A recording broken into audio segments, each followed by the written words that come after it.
Yes, ladies and gentlemen, our viewers are welcome again for this edition of Sports, as we are going to talk much more about sports, see what happened that's in AFCON, things here and there, people moving out of the stadium, shouting, fighting.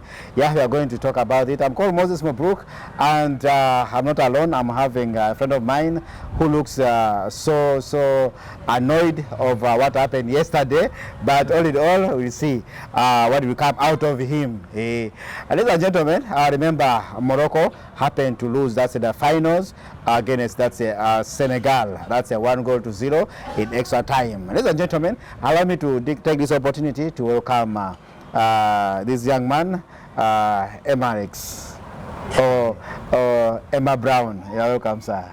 Thank you, Honorable. Yes. Honorable.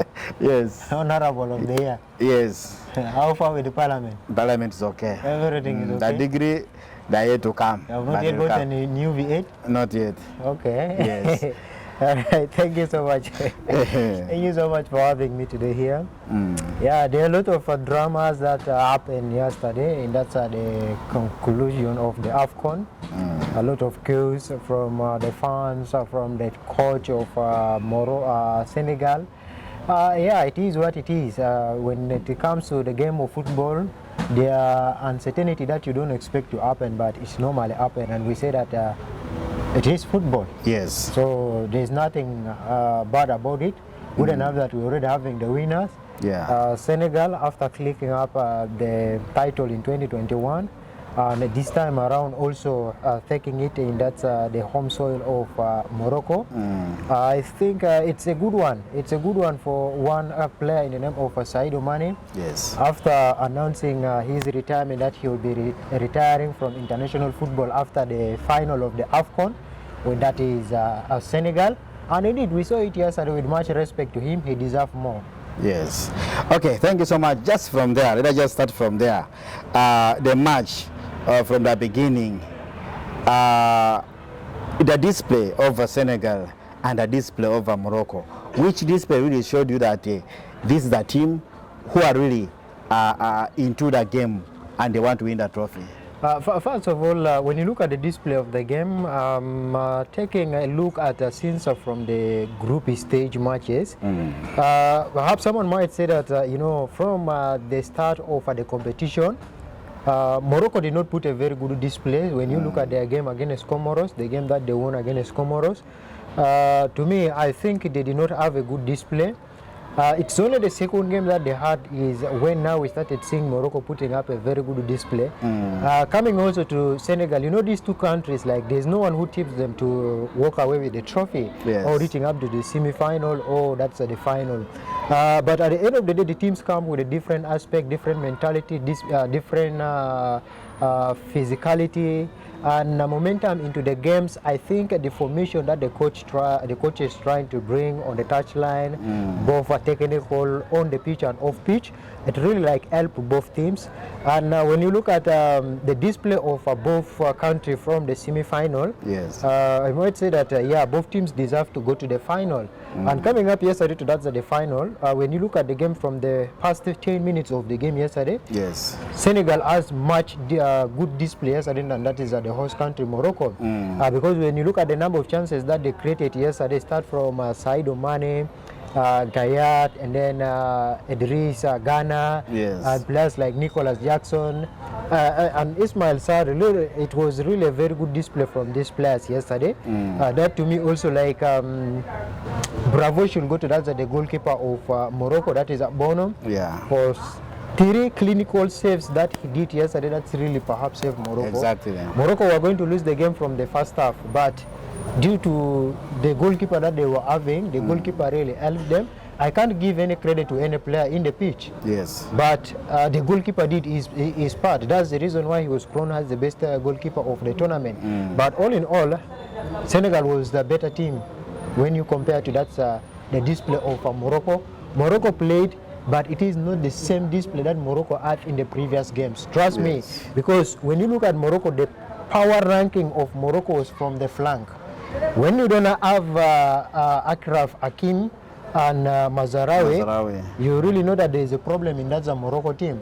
These guys are the strength of that is Morocco, and then you go to that's their front attackers. Yeah. You look at Brahim Diaz, and then there's this guy called Israel Sabera, who like that. Yeah. I think like these are the guys who are the powerhouse for that is a team Morocco, and the goalkeeper himself. But when you look at the midfield of Morocco, no, it is not that all that is strong.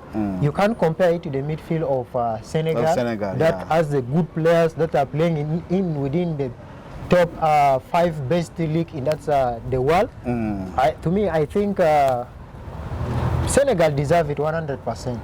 Okay, let us go for that's the most talking point. Since when even the game is yet to end, is that the controversial about the goal of Senegal and the penalty of Morocco.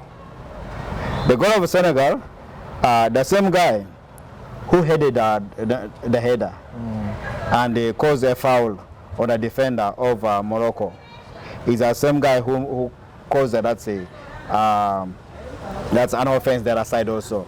That's a Diop who caused that's the penalty for Morocco. So, according to the referee's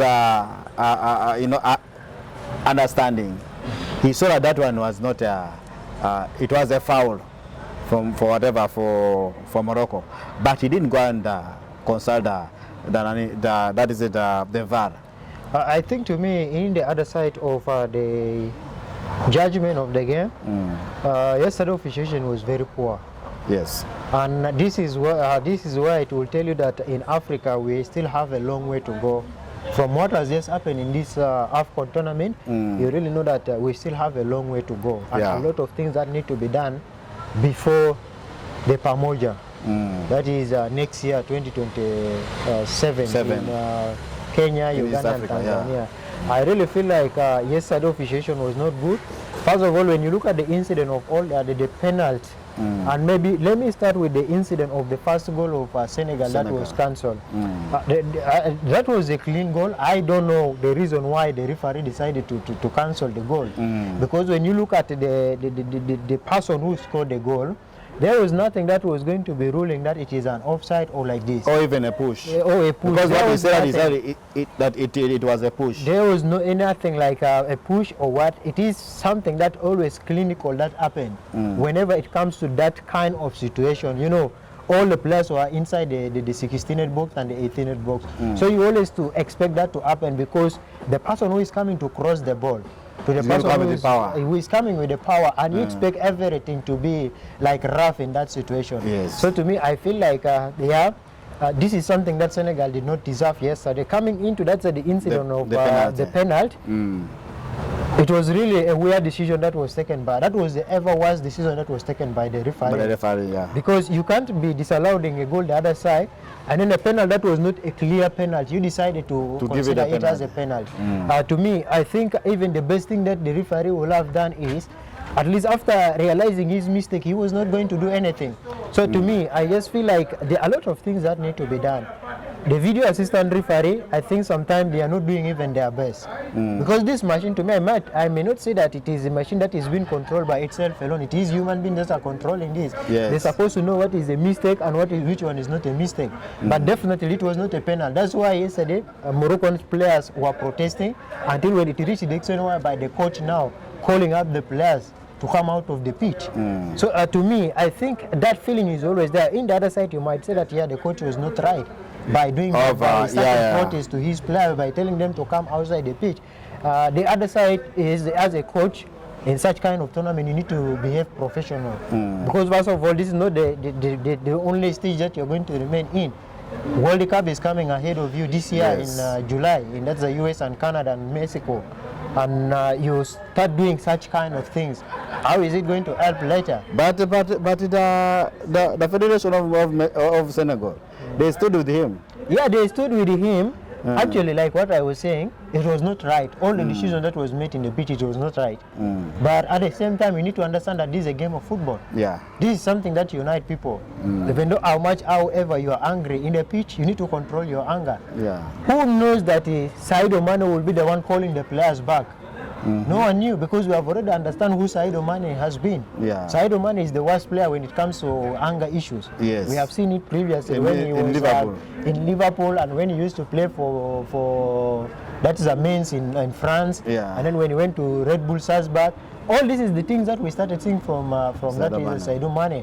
It's only that up to when he went to Bayern now and Al Nassr is when now we started seeing Sadio Mane becoming who he is. Maturity now came in. Yeah. So now, but to me, I think it was not good for the federation to support them in that decision, and which to me, I think maybe the Federation of African Football, CAF, I think they are going to intervene in that, and maybe perhaps the Federation of Senegalese Football Association or Federation and the coach, they are going to find them. Okay, do you think that CAF, they have to come in to sanction the referee on what he did on yesterday's game? Definitely, if they are using the really rules that govern football and discipline in the pitch, they will have to caution the referee on all the decisions that he made.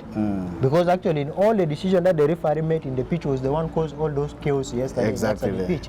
So that means they need to sit down also.